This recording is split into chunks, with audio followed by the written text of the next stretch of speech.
कट्टरपंथियों की जमात बेलगाम हो चुकी है, जिसने बांग्लादेश में कोहराम मचा कर रखा हुआ है। कट्टरपंथियों के सामने यूनुस सरकार पूरी तरह से फेल नजर आ रही है। बांग्लादेश में कट्टरपंथियों को अब ना ही सांस्कृतिक संसाधनों की फिक्र है और ना ही कार्यक्रमों की। जब मौका मिलता है कोहराम मचा देते हैं। फरीदपुर के डिस्ट्रिक्ट स्कूल की वर्षगांठ में जमकर तोड़फोड़ की और मारपीट की। बांग्लादेश में कट्टरपंथियों का कोहराम जारी। संगीत और साहित्य को खत्म करने में जुटी कट्टरपंथी जमात। सांस्कृतिक संस्थानों से लेकर कॉन्सर्ट तक कट्टरपंथी हमले जारी।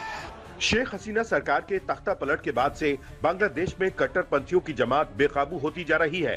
ब्रिटिश शासन में बने स्कूल के कॉन्सर्ट में कट्टरपंथियों ने जमकर बवाल मचाया।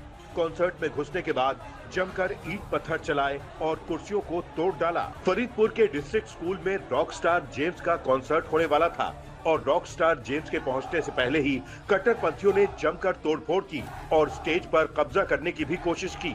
ब्रिटिश शासन के दौरान बने फरीदपुर जिला स्कूल की 185वीं एनिवर्सरी का समापन समारोह था, जो बांग्लादेश के सबसे पुराने सरकारी संस्थानों में से एक है, जिसको लेकर स्कूल प्रशासन ने कॉन्सर्ट की तैयारी की थी।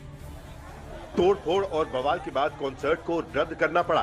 कट्टरपंथियों के हमले में 20 से ज्यादा लोग घायल हुए, जिसमें कई स्कूली छात्र भी शामिल हैं। कट्टरपंथियों के निशाने पर सिर्फ स्कूल कॉलेज ही नहीं, बांग्लादेश के सांस्कृतिक संस्थान भी बने हुए हैं। इससे पहले ढाका में कट्टरपंथी जमात ने छायनाट में जमकर बवाल मचाया था। इमारत में घुसकर तोड़फोड़ की और कई कमरों में आग लगा दी और लूटपाट भी की। कट्टरपंथियों ने कई ऐतिहासिक दस्तावेजों, किताबों और कलाकृतियों को आग के हवाले कर दिया। बांग्लादेश अपनी सांस्कृतिक विरासत के लिए, अपनी कला के लिए भी जाना जाता था, लेकिन जब हिंसा का दौर शुरू हुआ 18 दिसंबर को, तो न सिर्फ संस्थानों पर हमला हुआ, बल्कि उन जगहों को भी निशाना बनाया भीड़ ने जो संस्कृति, कला को बढ़ावा देते थे। तो छायानट दरअसल बांग्लादेश का सबसे प्रतिष्ठित संस्थान है। बड़े बड़े गायक यहाँ से निकले हैं और आप देखिए नजरुल इस्लाम जैसे कवि, जिन्होंने 3000 से ज्यादा रचनाएं की हैं। बांग्लादेश के ऐसे कवि, ऐसे गीतकार जो प्यार को बढ़ावा देते हैं। दरअसल फंडामेंटलिस्ट जो है, उनको लगता था कि ये तो एंटी इस्लामिक है, इस्लाम के विरोध, और इसीलिए जब भीड़ आई तो उन्होंने इस जगह को निशाना बनाया। वहां पर शीशे तोड़ दिए इस इमारत के पूरे, अंदर सब कुछ तहस नहस कर दिया। जो इंस्ट्रूमेंट तो उसको तोड़े। अभी भी हिंसा के कुछ निशान, यहाँ भी आगजनी की करने की कोशिश की, लेकिन आगजनी वो कर नहीं पाए। लेकिन अब सवाल उठता है कि क्या बांग्लादेश में अब कट्टरपंथियों का ही राज चल रहा है, क्योंकि न ही हिंदू सुरक्षित है, न ही सांस्कृतिक संस्थान बच पा रहे हैं और अब संगीत कार्यक्रमों पर हमले जारी हैं। ढाका से आशुतोष मिश्रा के साथ आज तक ब्यूरो। शेख हसीना सरकार के तख्ता पलट के बाद से बांग्लादेश में कट्टरपंथियों के निशाने पर वहां के हिंदू परिवार बने हुए हैं। 7 दिनों के अंदर 2 हिंदू युवकों की पीट कर हत्या कर दी गई, जिसके बाद से ही वहां पर रह रहे हिंदू परिवारों में डर का माहौल। बांग्लादेश में अब कट्टरपंथियों का राज ही नजर आ रहा है। यूनुस सरकार लगता है भीड़ तंत्र के सामने अपने हथियार डाल चुकी है। बांग्लादेश में 7 दिनों में ही 2 हिंदू युवकों की बेरहमी से हत्या की गई। जहां 18 दिसंबर को मेमनसिंह जिले में दीपू चंद्र दास को जिंदा जला दिया गया और ईश निंदा के आरोप में भीड़ ने बेरहमी से मार डाला। वहीं मेमनसिंह से करीब 250 किलोमीटर दूर राजबाड़ी जिले में एक और हिंदू युवक अमृत मंडल को पीट कर मार डाला और आरोप लगा दिया कि वो जबरन वसूली करता था। कट्टरपंथी भीड़ ने दीपू चंद्र की हत्या करने से पहले उसको एक पेड़ से लटकाकर बुरी तरह पीटा था, जिसके बाद उसे आग के हवाले कर दिया गया।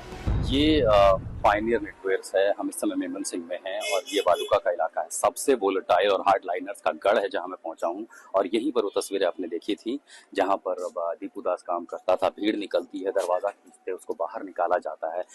एक अफवाह उड़ाई गई कि दीपू दास ने कुछ ब्लास्फेमी कुछ बोला है बयान। हालांकि बालूका पुलिस जो जांच कर रही है वो भी ये कह रही है कि उन्हें ऐसे कोई सबूत नहीं मिले इस बात को कॉर्पोरेट करने के लिए कि दीपू दास ने इस तरह का कोई बयान दिया था। और उसके बाद भी अब तक जो लोग थे वो उसे घसीट लाते हैं, मारा पीटा जाता है और उसे बाद में जला दिया जाता है। 10 लोगों की गिरफ्तारी हुई है और हम उस जगह पर हैं जहां ये घटना हुई थी, जहां से दीपू दास की लिंचिंग हुई थी। वो यहाँ पर काम करता था, लेकिन एक अफवाह जो फैलाई गई उसके खिलाफ, उसके चलते एक अल्पसंख्यक हिंदू की पीट कर हत्या कर दी जाती है, मॉब लिंचिंग होती है और उसे जला दिया जाता है। तो ये वो पेड़ है मेमन सिंह में जहाँ पर उसका दीपू दास को लाया गया था और यहाँ जला दिया गया था। इसी पेड़ से दीपू दास को बांधा गया था। ऊपर की पत्तियां जली दिखाई दे रही हैं, नीचे के अवशेष साफ कर दिए गए हैं। अब से थोड़ी देर पहले यहाँ पर जो ढाका पुलिस है और इसी के साथ जो वोकला पुलिस है, वोलुका पुलिस, उसकी डिटेक्टिव ब्रांच आई थी जांच के लिए, इन्वेस्टिगेशन चल रहा है। और यहाँ तमाम सारे लोग थे, शाम का समय था, दुकानें खुली थी, लेकिन अब कोई इस पर बात नहीं करना चाहता। और इसी पेड़ के नीचे दीपू दास को बेरहमी से पीट पीट कर मार दिया गया और जला दिया गया। कट्टरपंथियों की जमात यही नहीं रुक रही है। बांग्लादेश के चटगांव में हिंदू परिवारों का जीना मुश्किल हो गया है। वहां हिंदू परिवारों के घरों में आग लगा दी गई। कट्टरपंथियों ने आग लगाने से पहले घरों के दरवाजे तक बंद कर दिए थे ताकि वो घर से बाहर ना निकल पाएं। जान बचाने के लिए हिंदुओं ने बांस और टीन की दीवारें काटकर किसी तरह बाहर निकलकर अपनी जान बचाई। जहां एक तरफ हिंदुओं पर हमले बढ़ रहे हैं, वहीं दूसरी तरफ हिंदू अब अपनी बात उठाने से और घर से निकलने से भी डरते हैं, क्योंकि वो भी कहीं कट्टरपंथियों के निशाने पर ना आ जाए। पूजा पाठ आप मंदिर में करते हैं, इस तरह के कपड़ों में अपनी सोसाइटी के बाहर जा पाते हैं क्या? बांग्लादेश का हिंदू समाज का खूब ज्यादा अच्छा नहीं। बांग्लादेश का हिंदू डर के चलना है। बांग्लादेश के हिंदू जो चल रहा है सो जगह में खूब डर है।